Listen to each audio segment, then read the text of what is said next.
আমরা মূলা দিয়ে ডাল দিয়ে মসুর ডাল বা হচ্ছে মাসকলার ডাল বা যে কোনো ডাল আমরা খেয়েই থাকি, বাট এভাবে ফ্যালন ডাল দিয়ে যেটা।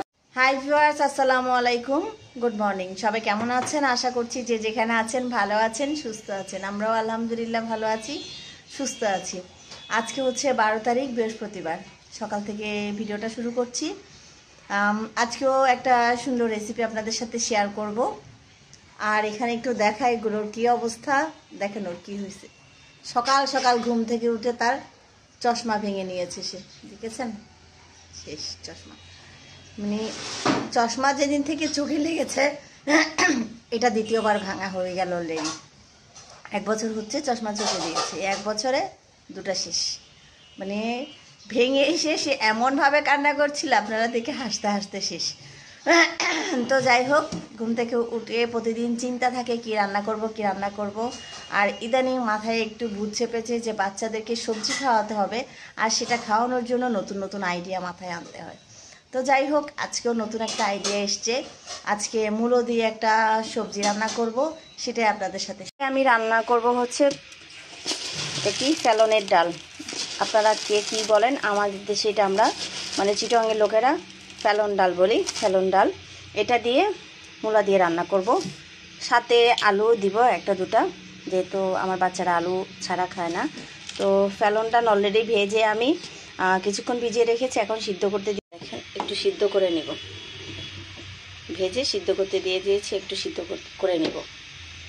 ভিউয়ার্স, আমি মূলোটা এভাবে কেটে নিয়েছি, দেখেন কিউব করে কেটে নিয়েছি মূলাটা। মূলাটা এখন এটাও আমি বিচির সাথে সিদ্ধ করতে দিয়ে দিব, ডালের সাথে। এটা আমি ডালের সাথে দিয়ে দিই, আস্তে আস্তে একেবারে, যেহেতু মূলোর একটু ভাব ফেলতে হবে, তো ডালের সাথে দিয়ে দিই, আলাদা সিদ্ধ করার কি দরকার। আস্তে আস্তে ওই মূলা রয়ে গেছে একটা। এই যে ভিউয়ার্স, আমি মূলাটা এবং প্যালন ডালটা সিদ্ধ করে নিয়ে নিয়েছি, আর এখানে আলুটা গোল গোল করে কেটে নিয়েছি। এখন আমি বসিয়ে দিব। আর এখানে আদা রসুন বাটা তো আছে অ্যাজ ইউজুয়াল, আর পেঁয়াজ কুচি। সো আমি তেল গরম করতে দিয়ে দিয়েছি, দিয়ে দিচ্ছি পেঁয়াজ। এ বাবা তুমি সরো, তোমার গায়ে তেল ছিটকা পড়বে।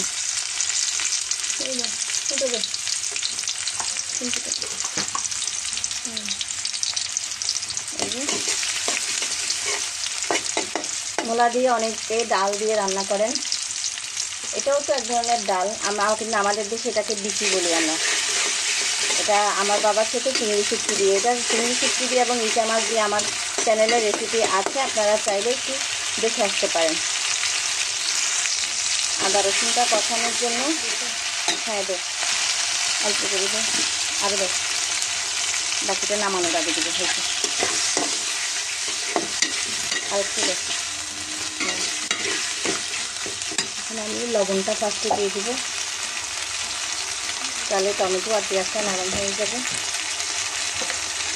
হলুদ দেয় 1 চামচ,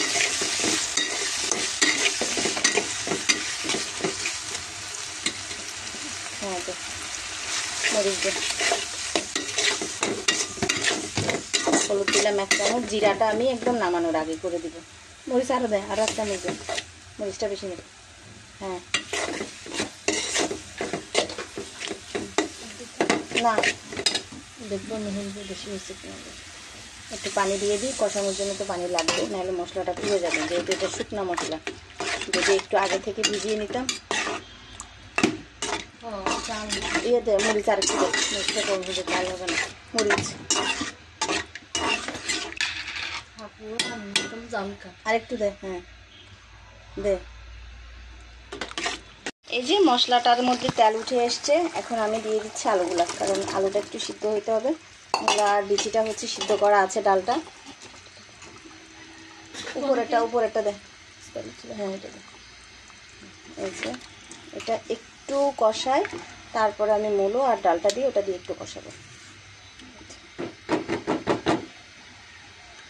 তো এই যে আমার আলুটাও কষানো হয়ে গেছে, এখন আমি মূলোটা দিয়ে দিচ্ছি আর ডালটা দিয়ে দিলাম। এটা একটু কষাবো, তারপরে ঝোল দিয়ে দিব।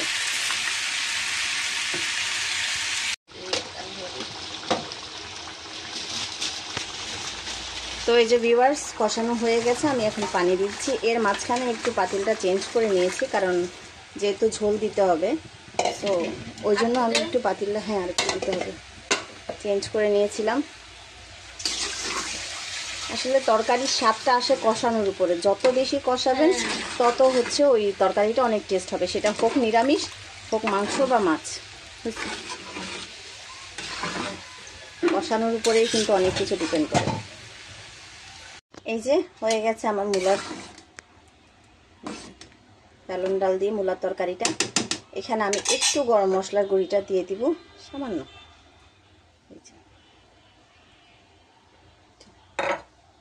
যেহেতু নিরামিষ, আবার গ্যাসটা অন করে দিলাম, এতক্ষণ অফ ছিল। এবার আমি নামিয়ে নেব। ধনেপাতাটা আমার বাচ্চারা খেতে চায় না, আপনারা এভাবে একবার করে দেখবেন, আশা করি আপনাদের কাছেও ভালো লাগবে। কারণ আমরা মূলা দিয়ে, ডাল দিয়ে, মসুর ডাল বা হচ্ছে মাসকলার ডাল বা যে কোনো ডাল আমরা খেয়েই থাকি, বাট এভাবে ফ্যালন ডাল দিয়ে যদি আপনারা না খেয়ে থাকেন, তাহলে অবশ্যই একবার ট্রাই করবেন, ভালো লাগবে আশা করি।